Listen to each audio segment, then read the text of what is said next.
واقعہ امام بخاری رحمۃ اللہ علیہ نے نقل کیا ہے۔ واقعہ اس طرح ہوتا ہے کہ حضرت جابر رضی اللہ تعالیٰ عنہ کا والد کا انتقال ہو جاتا ہے۔ کچھ دنوں کے بعد پھر ان کی ماں حضرت جابر رضی اللہ تعالیٰ عنہ کی ماں کا بھی انتقال ہو جاتا ہے۔ حضرت جابر رضی اللہ تعالیٰ عنہ ابھی نوجوان اور جوان رہتے ہیں۔ جوان رہنے کے بعد وہ ایک عمر دراز لڑکی سے شادی کر لیتے ہیں، ایک عمر دراز عورت سے شادی کر لیتے ہیں۔ نبی اکرم صلی اللہ علیہ وسلم کی ملاقات مدینہ کے کسی گلی میں حضرت جابر رضی اللہ تعالیٰ عنہ سے ہوتی ہے۔ نبی اکرم صلی اللہ علیہ وسلم ان کے ہاتھ میں اور چہرہ میں پیلا پن کا احساس کیا، پیلا جس کو ہم لوگ ہلدی بولتے ہیں، پیلا پن کا احساس کیا۔ نبی اکرم صلی اللہ علیہ وسلم نے حضرت جابر سے پوچھا، اے جابر کیا تم نے شادی کر لی؟ حضرت جابر رضی اللہ تعالیٰ عنہ نے کہا، اللہ کے رسول میں نے شادی کر لی ہے۔ تو نبی اکرم صلی اللہ علیہ وسلم نے پوچھا، کیا وہ غیر شادی شدہ ہے یا شادی شدہ عمر دراز عورت ہے؟ حضرت جابر رضی اللہ تعالیٰ عنہ نے کہا، اللہ کے رسول میں نے طیب یعنی شادی شدہ ایک تجربہ کار عورت سے شادی کی ہے، یہ جوان ہے، اس کے بالمقابل اس کی بیوی اس سے زیادہ عمر والی ہے۔ اللہ کے رسول نے فرمایا، جابر تم نے ایک غیر شادی شدہ اور چھوٹی لڑکی سے، تمہارے ہم عمر کی لڑکی سے شادی کیوں نہیں کر لی؟ انہوں نے کہا، اللہ کے رسول ہمارے گھر میں میرے والدین نے چھوٹے چھوٹے 9 بہنیں چھوڑے ہیں، 9 بہنیں چھوڑے ہیں، ہمیں اللہ تعالیٰ نے 9 بہنیں عطا کی ہیں۔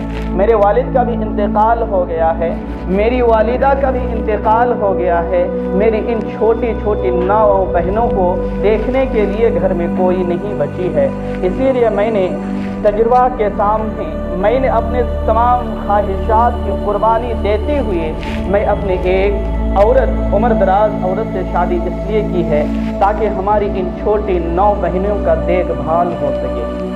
تو یہ پورا واقعہ ہے اور حدیث ہے۔ تو اس کی شرح لکھتے ہوئے حافظ ابن حجر عسقلانی رحمۃ اللہ علیہ، جو صحیح بخاری کے سب سے اچھی شرح، سب سے بڑی شرح ہے، اس میں لکھتے ہیں کہ حضرت جابر رضی اللہ تعالی عنہ کو جو ہلدی کے داغ پڑے ہوئے تھے ان کے چہرے میں یا ان کے ہاتھ میں، دراصل یہ ہلدی ان کی بیوی کو لگائی گئی تھی، چونکہ یہ ان کے ساتھ سوئے ہوئے تھے، اس لیے ان کی ہلدی منتقل ہو کر ان تک آ گئے تھے، یعنی حضرت جابر رضی اللہ تعالیٰ عنہ تک آ گئی تھی۔ اب تو اس حدیث سے، صحیح بخاری کے اس حدیث سے پتہ یہ چلا کہ لڑکیوں کو ہلدی لگانا یہ سنت سے ثابت ہے، شادی کے وقت لڑکیوں کو ہلدی لگانا یہ سنت سے ثابت ہے۔ رہی بات لڑکوں کو ہلدی لگانا، اس کے بارے میں اکثر علماء، اکثر مفسرین لکھتے ہیں کہ لڑکوں کو ہلدی لگانا نہیں چاہیے۔ اس کے بعد کچھ علماء اگر کہتے ہیں کہ نہیں، اگر لڑکے ہلدی لگا سکتے ہیں تو اس کی شرط بھی ہونی چاہیے۔ کیا شرط ہے؟ لڑکی، اگر لڑکا ہلدی لگانا چاہے تو لڑکا کو اس کی ماں، اس کی خالائیں اور اس کی پھوپھی یا اس کی اپنی بھتیجی یا اپنی بہن کی بیٹی یا ایسی عورت لگا سکتی ہے جس سے اس کی نکاح کبھی بھی نہیں ہو سکتی۔ ہم اور ہمارے گاؤں میں، ہم اور آپ کے معاشرے میں ایسا ہوتا ہے، نوجوان لڑکا رہتا ہے، ان کو ہلدی لگانے والی چچیری بہن ہوتی ہے، ان کو ہلدی لگانے والی پھپھیری موسیری بہن ہوتی ہے، ان کے ہلدی لگانے والی بھابیاں ہوتی ہیں۔ بتائیے شریعت کیا اس بات کو اجازت دیتا ہے؟ کیا آپ کس طرح گوارا کر لیتے ہیں کہ آپ کی نوجوان بیٹیاں، آپ کی نوجوان بہنیں یہ غیر مرد کے ہاتھ، شریر میں ہاتھ لگاتی ہیں، جسم میں ہاتھ لگاتی ہیں اور اس کو اچھی طرح سے ہلدی لگاتی ہیں؟ کیا آپ کو لگ رہا ہے یہ جائز؟ آپ کبھی اس کے بارے میں سوچے ہیں کہ یہ غیر اسلامی طریقہ؟ آپ کا بھی دل یہ گوارا نہیں کرے گا کہ آپ کی جوان بیٹی، آپ کی جوان بہو کسی غیر مرد جو اس کے ساتھ شادی بھی ہو سکتی ہے، اس لڑکے کے ہلدی لگاتے ہیں۔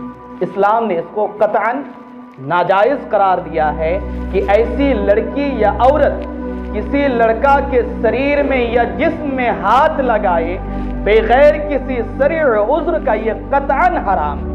آپ مسلمان اپنی بہن کو کھلی اجازت دے دیتے ہیں کہ جا کر ان کو ہلدی لگائیں، اپنی بیٹیوں کی اجازت دیتے ہیں جا کر ان کو ہلدی لگائیں، اپنی بیویوں کو اجازت دے دیتے ہیں کہ اپنے دیور کو جا کر ہلدی لگائیں۔ کہاں کا انصاف ہے؟ کیا اپنے بہو بیٹی اور بہن کو اسی لیے رکھے ہیں کہ آپ کے بہو بیٹی کے جسم میں دوسرا لڑکا ہاتھ دے، یا آپ کی بہو بیٹی کسی دوسرے جسم کے ہاتھ میں لگائے، ہلدی لگائیں؟ قطعاً اسلام نے حرام